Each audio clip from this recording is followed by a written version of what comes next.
Hi everyone, so welcome back to my channel. I have been uploading lots of videos. Now I am slightly pre-recording this one because a lot has changed since we last spoke. I am moving out this week, so big week. It is moving week, and I thought I would get a couple of videos sort of pre-recorded and ready for you guys just in case I don't have a chance during this week. But after, as of this sort of weekend that's coming, we will get onto a schedule and it will be a lot easier hopefully for me to get videos to you. So that's the plan.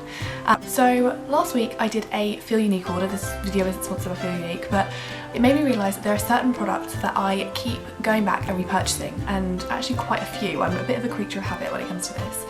So once I find something that I really like, I will just repurchase and repurchase and repurchase, and I don't really have the drive to go and try something new if I know that I like something loads already.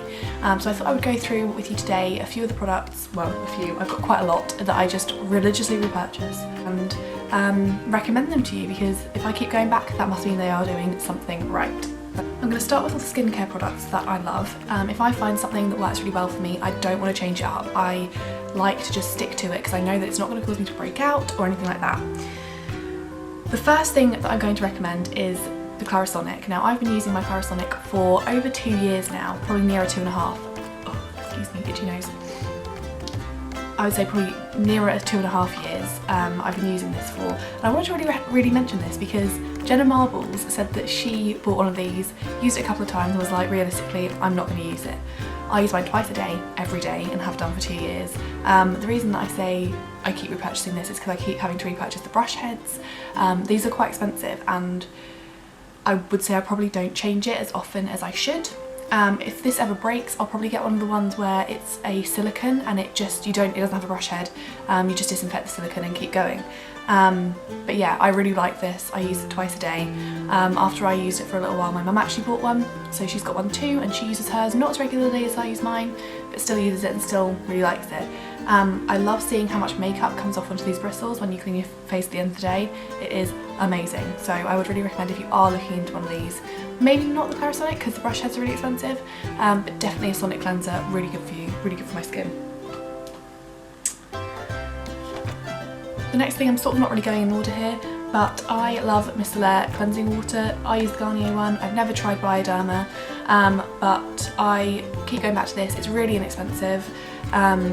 I get loads of uses out of it. It doesn't hurt my skin or harm my skin or dry it out, and I just really like it. It's my favourite cleanser that I've ever used. Gets lots of makeup off, really does well on sort of mascara and breaks everything down really nicely.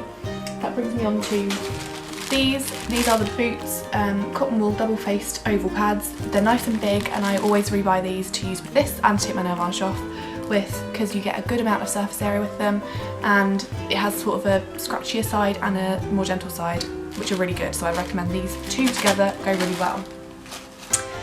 Moisturizer wise, I have been using this. This is one of the products that I repurchased in the Feel Unique haul. This is the Roche Posay Effaclar Duo Moisturizer. This is corrective, it's unclogging care, and it sorts out imperfections, anti-marks. This doesn't block my pores up. It is quite pricey, but it does a really good job of any scarring. I am someone that touches their spots and picks the spots and things, which is so bad. I know you shouldn't do it, but as I say, I keep going back to this because I'm almost a bit afraid to try anything else because this works so well. So yeah, if you are someone that's struggling with their skin, maybe give this a try. It's about £15.50. I try and get it when it's on offer, but I would really recommend it. In terms of eye care, I go from sort of one extreme to the other. This is a really inexpensive eye balm from Simple. It's kind of eye soothing. I feel like I'm at that stage where I need to start looking at some anti-aging things, and so moisture is key. So I use this only at night time because I find that if I use it in the day, my makeup doesn't stay on as well, which is not ideal. I don't want my makeup smudging everywhere, so I only use this at night, but I really like it and keep going back to it because it is really inexpensive and good. In terms of lip balm, this is the one that I always use. You'll see quite a lot of these things are still in their packaging because I buy them in bulk when it's like 3 for 2 at Boots.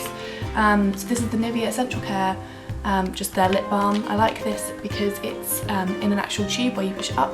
I'm actually using ones at the moment just to use them up, which are the pots that you dip your fingers in, and I don't like that because you're putting grubby fingers in a little pot and then putting it onto your face or mouth, and it's just not cute. But using those up, and then we go back to this. Again, really inexpensive, buy ones on 3 for 2, and it works really well. It really moisturises my lips and is really, really good. Sticking on the theme of moisturisers and things, in terms of actual body moisturiser, I'm not loyal to a particular brand or product. I just buy whatever's on I just buy whatever's on offer, and is cheap and I want to try.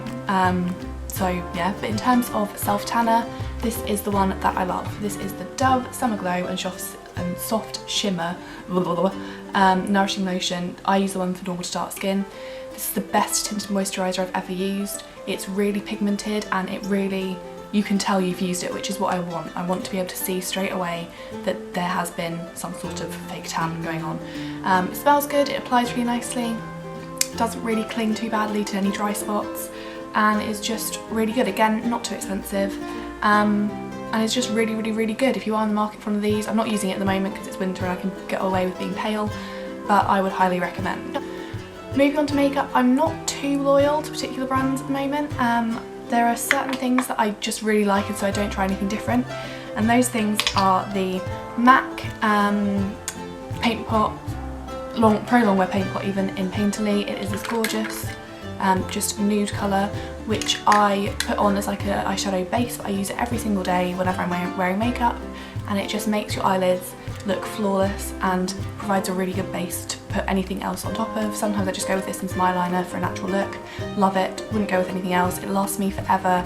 The one I had before this one lasted me about 2.5 years, which I know is bad, you're not supposed to keep things that long, but I kept thinking I was going to use it up and didn't. I would highly recommend it. It's a little bit pricey, but really, really good, and I would just keep going back to this.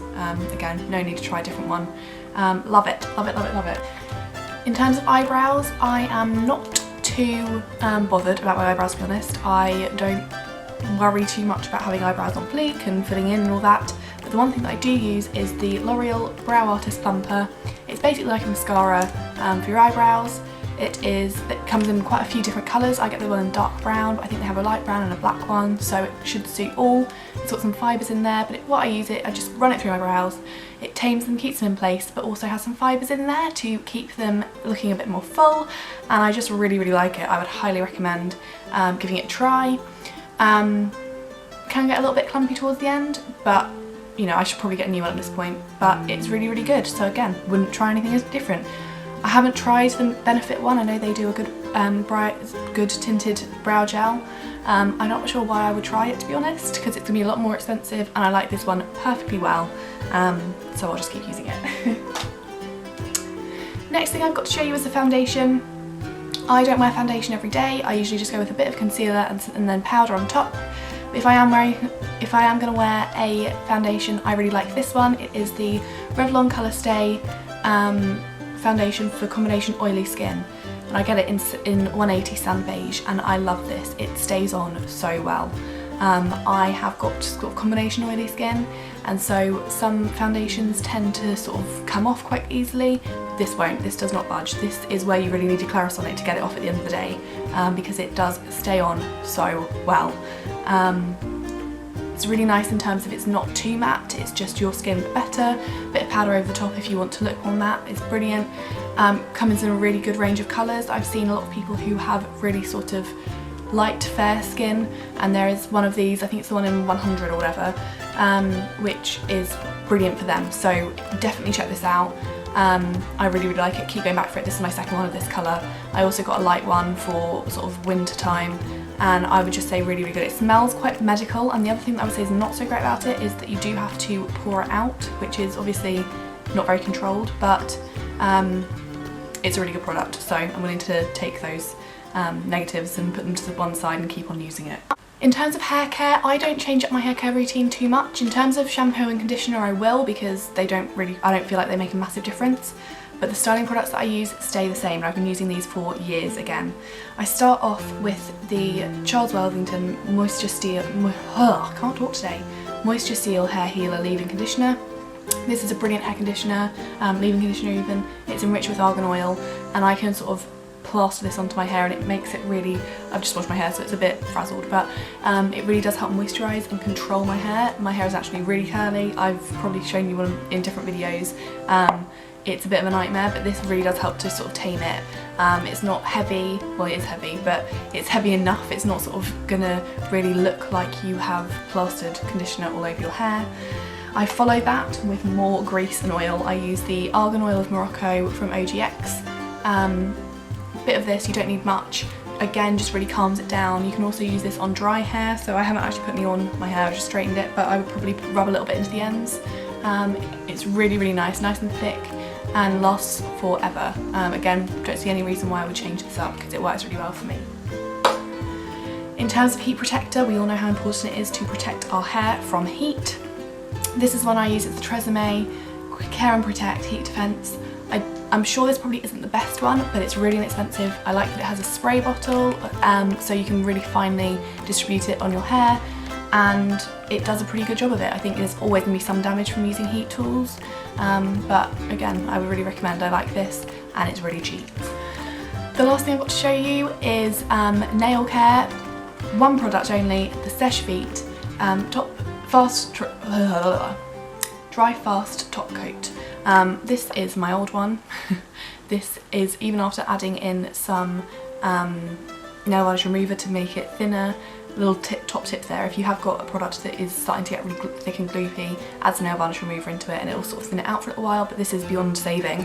So it's time for a new one. This keeps my nail varnish on all week, it dries it really quickly, and it just helps preserve it, and I wouldn't try anything else other than this. I think it's around the £10 mark, so it's not cheap, but it's not too expensive either, and I just love it. It works really, really well, and again, why would you swap anything if it works really well for you? So keep buying those, definitely try it. This has sort of reached the cult beauty status. Definitely try it if you haven't already. So that's it for my products that I keep repurchasing video. I'd say these are probably near sort of all-time favourite sort of status, because they are. I keep going back and buying them again and again and again, and I don't plan on not doing that anytime soon. Thank you guys for watching. I'm sorry, I feel like I've sort of rushed through this video. All a bit manic here, trying to get packed up, trying to get things sort of moving, which is a little bit crazy, I have to say, but it's gonna be good, it's gonna be worth it in the end. So do subscribe to my channel. I'm aiming to sort of upload videos Tuesday, Thursday and Sunday, Saturday, Sunday sort of time. That's my schedule for now. We'll see how it keeps going. So do subscribe if you haven't already for more videos. You get notified whenever I upload one, and it really helps me out. It means that I can sort of see that you guys are enjoying what I'm doing, which is great. And leave me a comment below of any products that you think I should try. If you've tried any of these, let me know. If you found better ones, let me know. And thanks for watching, guys. Bye!